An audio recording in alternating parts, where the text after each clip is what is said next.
Good evening, this is Lynx. I think one of the first experiences most people have with a fortune teller, with a psychic, someone who reads cards, someone who reads palms, is that age-old question, am I going to fall in love? What will he be like? What will she be like? Will I heal from the last relationship? Will it be wonderful? Will I be inspired? Will I have a family? Will I have children? Will I be happy? And I think it stems from the old stories that acted as a guide in our lives when we grew up reading about happily ever afters and love and stories of people who felt complete and whole. And those who had the courage to go out and go after what it was that they were really passionate about. And it inspires us at a very early age. And I personally think that the ideas about romance have changed over the years, at least certainly since I've started reading for people in all the years that I've been doing this. And I think in the stories that we grew up on, as opposed to the stories now, and the stories that people are now growing up on are very different from the stories that your grandparents grew up on. And the idea of romance has changed quite a bit. It's very easy to become intoxicated with the idea of romance when we feel that our life is missing something. It's missing an essential passion to sing a song. And a lot of times, because of that, we hope that love will be the one thing that saves us, that keeps us from living a life that is unhappy, that is full of drudgery, that is painful. And so we hope and we pray that we find love. And in many cases, all of this leads us to want to gaze into the future and see if our notions of love that we had from when we were kids, when we were young, our naive notions will come true and that we'll really be happy. Now, personally, I've been both sides of the fence.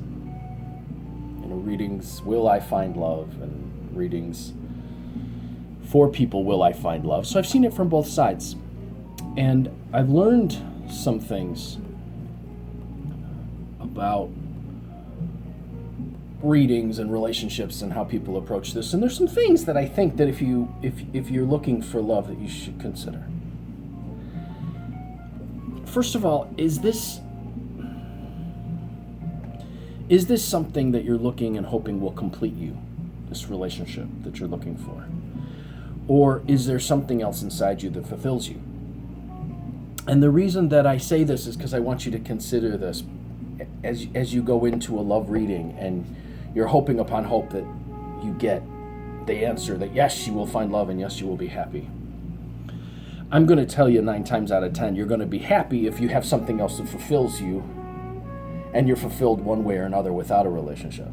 You're still going to be fulfilled, you're still going to be happy. If you have nothing else going on and you're waiting for a relationship, well then chances are good that if something happens to the relationship, you get carried away, you're going to sleep on the rest of your life. And if at that point that relationship falls apart, you're likely to feel as though everything's been taken from you. So my advice for you, if you're looking for love and if you're looking to get that answer, ask yourself first, what do I have inside of me that brings me passion, that I wake up for, that I'm happy to wake up for every day? That's inside of me, that whether someone's here sharing it with me or whether I'm alone, I still am happy about and will carry me through life and make me fulfilled.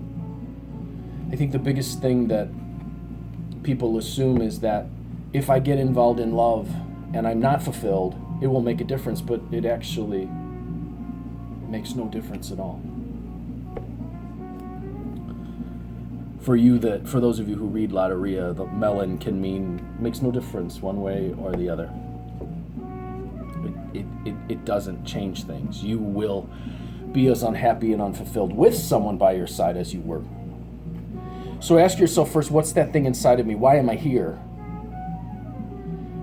Is there that thing that is part of my destiny? Am I going after my destiny? And if someone else is part of that and can be part of that, you're likely to be much happier than if you've given up on your destiny and you hope that this person coming in will be your destiny. That's one thing.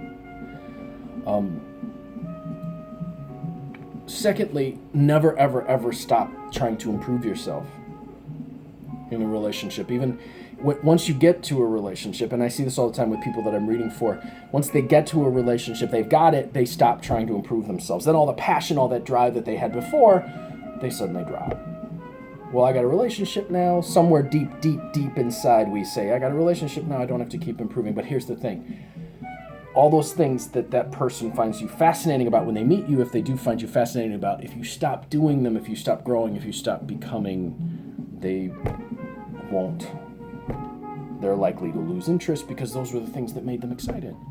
Also, relationships that don't change and improve, the individuals who don't change and improve in the relationships, it gets kind of boring. And you get into a rut, and when people get into ruts, they start to worry about stupid stuff. Stuff like money, stuff like getting more things, getting a bigger house, all that stuff that ends up putting pressure on the relationship rather than actually enhancing it. Here's something else to consider.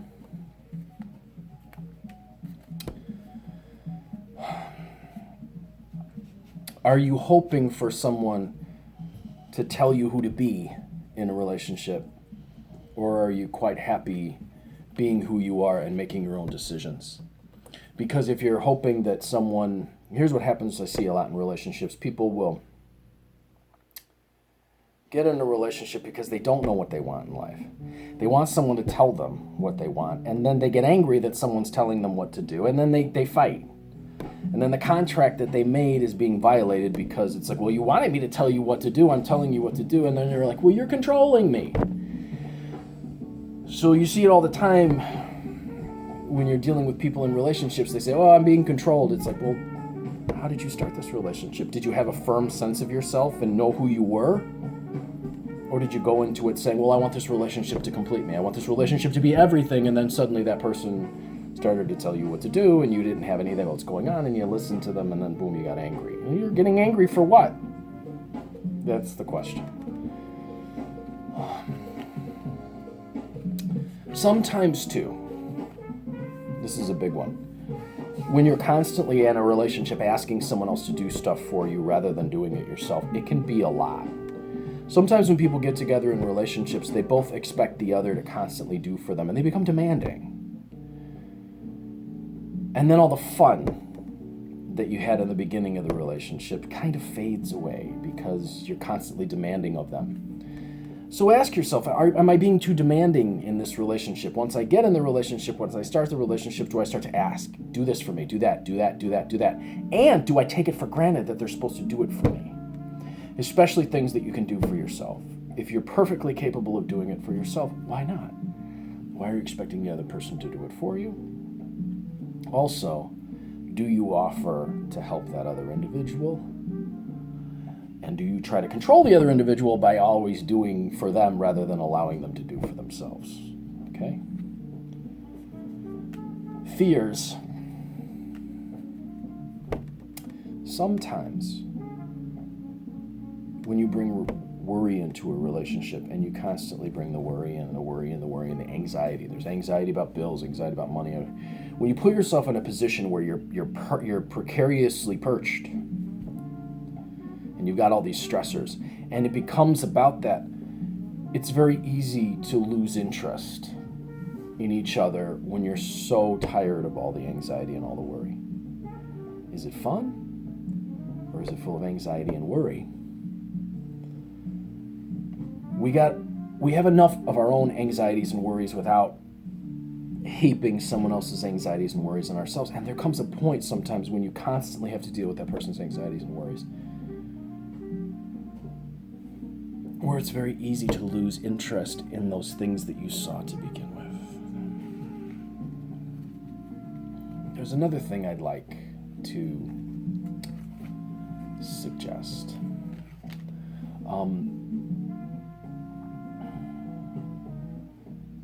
As you get older with someone, do you guys have interests that actually will fulfill you together? Or are you stuck on those things that can fall apart so easily? For example, I see this a lot in the whole focus of a relationship becomes raising the children. And then once the children go, the two people don't know how to face each other. It became all about, well, we have to have this family, we got this family, and then, there was nothing else. And then as they age, they find that they don't know each other anymore, and there was only the person who was helping raise the kids, and now that the kids are gone, they don't know what they want. There's another thought. Relationships in which people constantly overindulge always end up with the parties turning on each other. So relationships that are built on partying and drinking and overindulging in all sorts of ways eventually end up with the parties turning on each other out of arrogance and are out of pride. Those are some of the things, just some of the things that I've seen over the years as I've done relationship readings for people. And there's some of the things that happen that make relationships kind of go wrong. And it occurred to me that perhaps I should put some of this out there so that maybe people can see that some of these things happen to a lot of people and that you're not alone. There's also ways to fix them if you choose to want to fix them. That, you can change the course that you're on, and nothing has to be permanent unless you choose it to be. And if you really do care and love about someone, you can change these things. You can change these habits. I always bring it back to the stories. What stories of romance? What stories of love? What expectations did we have growing up? And when we got into the relationship, was that realistic based on the person sitting in front of us? And were we willing to adapt and really realize that there was a person here, not just the vehicle for our dreams, our wishes, our needs, our hopes? It's very easy to lose sight of these things. And it's very easy to slip into situations where the other person becomes the enemy. That's another one. The minute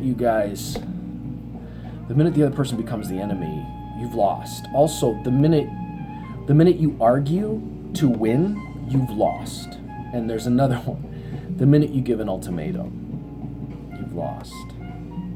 When you demand things of someone else and say, you do this or else, that's emotional blackmail. When you demand of another person that they fulfill whatever it is, or that's emotional blackmail. When you argue with someone and you start to fight and you're really interested in winning, it isn't about you and that other person anymore. It's about your own ego and your own need to win. And in the end, you may win. You may win the argument, but 9 times out of 10, you will end up losing the relationship. These are some of the things that I've seen in relationship readings over the years. None of them are hopeless unless it's gone so far that neither one of you wants to change it, and that does happen, and I see that.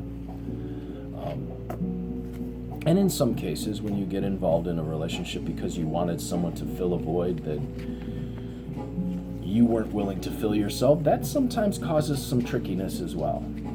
There's ways to fix some of these things, but the purpose of this relationship was or this video was to show you that there are some common things that happen in relationships that people do that cause problems. And yes, they can be fixed if you really want to fix them. And in a lot of cases, in most of the cases, the fix starts with you yourself, not the other person. Because if you're expecting the other person to change, it's probably going to be a lot more difficult than if you attempt to change yourself. I'm Lucky Lynx, just taking a small trip into the area of doing readings on relationships. For those of you who get readings, and those of you who do readings, you see this stuff all the time, and those of you who do readings, you also get readings. So these are some things to consider. There's some topics. Now, I'm not the be-all, end-all on relationships, and I have been known to be wrong. So what do you guys think? I put some topics out there for you to consider. Some things that some of you might want to get readings about. Some things that you might want to explore. Because remember, it's not always about, I'm going to go to the fortune teller and have them tell me what my outcome is going to be.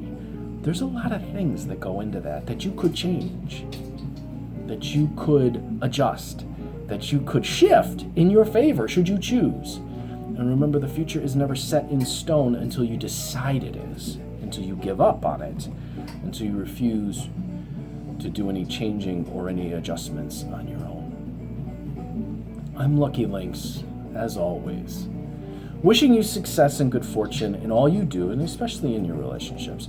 If you'd like to get a reading, contact me, 779-302-8009, or conjurehope@gmail.com. If you'd like to learn how to read, I have several virtual classes that happen in a private Facebook group where I post video lectures, and then each person has a one-on-one conference with me, 2 of them, to discuss all of their personal challenges, questions, obstacles, anything that comes up, anything that they need to address. I have a intermediate to advanced tarot class. I have a crystal ball class that has just started that is going to be so cool because the first lecture is already amazing and it's not too late to join. I have a Lenormand class. I am going to be doing a Mexican Loteria class probably in December, November, December, or maybe around Dia de los Muertos. And for those of you who have donated, thank you so much. You have given some tremendous donations. The generosity of folks has been great. If you like these videos and you want to see them continue to come, and you want to donate, I'm putting my PayPal down below. You can just donate there. Remember, relationships, you're not alone. There's some mistakes that we all make, and there's some ways to change those. So, go out there and ask yourself, am I making mistakes that are unchangeable? Or are these things that I can shift within myself and change the quality of my relationships forever?